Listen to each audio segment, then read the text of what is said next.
Lucille Ball describes Desi Arnaz divorce horrors. Lucille Desiree Ball was born August 6, 1911, in Jamestown, New York. Lucille Desiree Ball was raised in a harsh but resilient household. Her father died of typhoid illness when she was 3, a devastating loss. Ball grew up with her mother and grandparents in a humble environment. It was loaded with ambition that would propel her to stardom. In the 1930s, she was a model and chorus girl before moving into film. Ball struggled for years to be regarded seriously as an actor, sometimes appearing in B-movies or as a gorgeous extra. She became known as Queen of the Bees despite her lack of prominent cinema appearances. For her Hollywood dedication. Although her parts were few, they showed her great comedic skills, physical timing, and charisma, which would eventually become her hallmarks. After appearing in almost 70 films, including Stage Door, 1937, and The Big Street, 1942, alongside Henry Fonda, she gained screen renown. Lucille Ball didn't reach her full potential and make an everlasting influence on pop culture until she moved to television. She and her husband, Cuban bandleader Desi Arnaz, developed I Love Lucy in 1951. The show pioneered live studio audience recording with many cameras, revolutionizing television. Lucille's silly, loving Lucy Ricardo won over millions and made her the face of American comedy. Her physical comedy, expressive face, and great timing made Vida Mea, To Vega Men, and The Chocolate Factory conveyor belt sequence TV classics. Besides entertaining, I Love Lucy broke barriers. One of the first interracial marriages on television and Lucille Ball's pregnancy were inserted into the show at a time when pregnant couldn't be announced on TV. Lucille's off-screen involvement was groundbreaking too.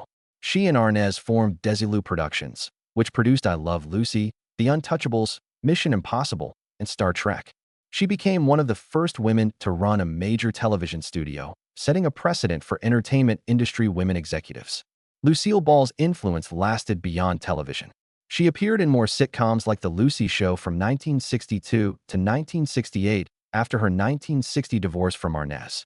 And Here's Lucy, 1968 to 1974, which allowed her to adapt to the changing TV scene while keeping her humorous appeal. She also played serious roles, such as a homeless lady in Stone Pillow, 1985, which revealed her darker side and garnered critical accolades. Ball won many accolades before her death, including 4 Primetime Emmys, the 1989 Presidential Medal of Freedom posthumously, and the 1986 Kennedy Center Honors. Beyond her career, Lucille Ball was revered for her vision, perseverance, and pioneering attitude. She survived a rough marriage, industry discrimination, and Hollywood underappreciation to become adored by all. Her persistence as a female entrepreneur and willingness to take creative risks paved the way for generations of female TV stars. Many great comedians, like Carol Burnett, Tina Fey, and Amy Poehler, credit Lucille Ball for their success. Lucille Ball met Cuban-born bandleader and actress Desi Arnaz on the B-grade musical comedy dance, Girl Dance in 1940, changing her life. Despite the film's failure, the encounter launched a famous love and artistic collaboration in American culture. Lucille, a dedicated actress trying to get a main role, was pulled to Desi's charisma, speed, and music. She was a red-haired American starlet from Jamestown, New York, and he was a wealthy Cuban immigrant who had fled political instability. Their chemistry was immediate. They eloped and married in Greenwich, Connecticut, on November 30, 1940, after a brief flirtation turned into love. Although their union broke ethnic and social constraints, their love seemed to transcend them.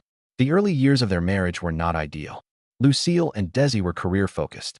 Lucille typically worked on film sets, while Desi toured with his band. Their rigorous careers kept them apart for long periods, straining and emotionally separating them. Lucille said they spent more nights apart than together in their early marriage. Lucille filed for divorce in 1944, feeling alone and hurt by Desi's reported infidelity and growing distance.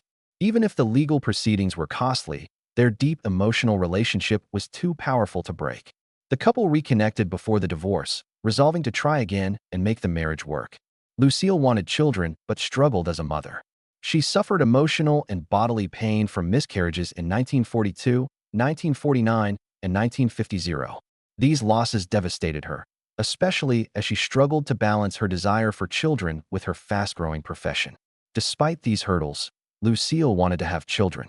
She ultimately had her first child, Lucy Arnaz, on July 17, 1951, at 40. Lucille's personal and professional life changed with Lucy's birth. She and Desi had their second child, Desi Arnaz Jr., on January 19, 1953. The I Love Lucy episode where Lucy Ricardo gives birth to Ricky aired during S birth, an unparalleled TV event that merged fantasy and reality and enthralled millions of Americans. Despite their success as co-stars and business partners, co-founding Desilu Productions and making I Love Lucy a global sensation, celebrity, Desi's infidelity, and his drinking strained their relationship. They could no longer hide their marriage fissures by the late 1950s. Lucille Ball divorced Desi Arnaz in 1960 after 2 decades of ups and downs. She was honest about her pain in private, but kept her dignity in public. She later called the marriage a nightmare, showing her inner agony. Lucille loved Desi despite their terrible split. She called him her lifelong love in interviews, a statement that reflected their once passionate romance and its difficult longevity.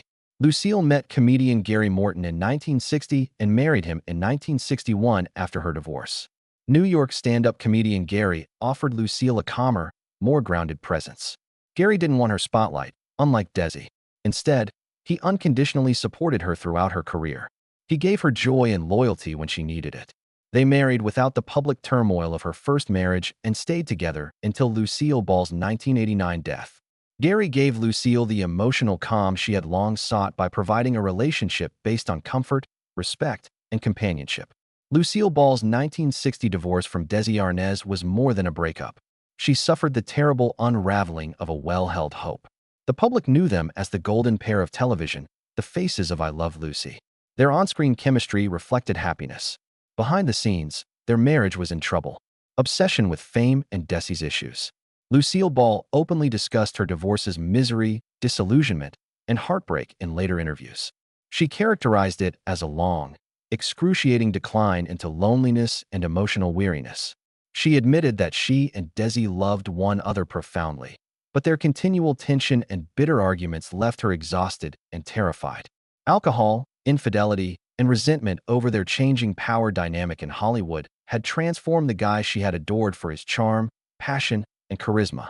Lucille sadly remembered Desi's binge drinking. It led to nights of shouting, slammed doors, and his absence from home. She stayed up at night wondering about her marriage and its effects on their 2 children. She cried quietly, not wanting others to witness her frailty, especially in a world that still thought they were great. The pressure to look good for their careers compounded her emotional wounds. Lucille found Desi's repeated adultery difficult to accept.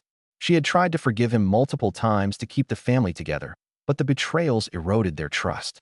She later said he adored ladies. He couldn't resist. She was broken by more than affairs.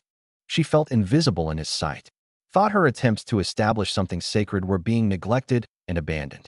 Their intense professional closeness complicated their relationship. As Desilu Productions co-founders, they had to work together even while their personal lives were in ruins. Lucille remembered the emotional stress of entering the studio. Every boardroom meeting reminded them of their losses, even as they attained unimaginable prosperity. The pressures of career and personal grief only made her feel stuck in dysfunction. Lucille suffered through the divorce proceedings.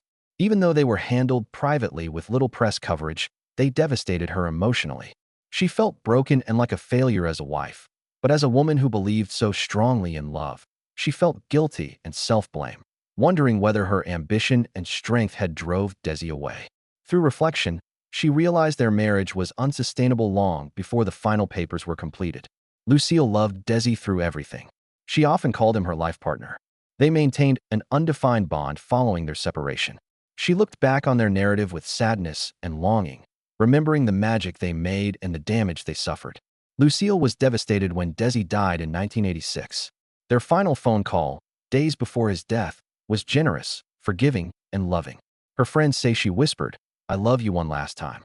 Lucille Ball revealed the miseries of her divorce from Desi Arnaz, showing that even icons can suffer.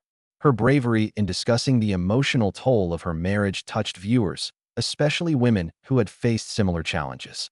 Her journey included fame, money, tenacity, growth, and the complexities of love.